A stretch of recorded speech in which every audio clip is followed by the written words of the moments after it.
Pasintabi po sa mga naghahapunan, kakaiba pero sensitibo ang sunod niyong mapapanood. Isang linta ang natagpuan sa lalamunan ng isang babae sa China. Ito po yung kuha ng bronchospin na ginawa sa 60 taong gulang na babae sa Yunnan Province. 3 pulgadang buhay na linta ang matagumpay na nakuha sa kanyang trakeya.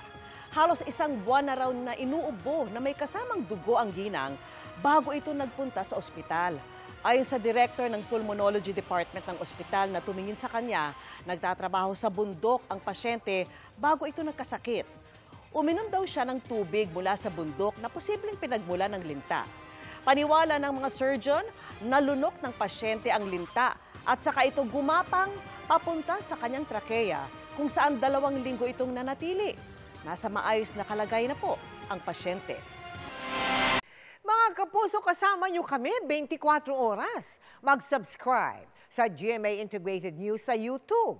Sa mga kapuso abroad, bisitahin ang GMA Pinoy TV at www.gmanews.tv.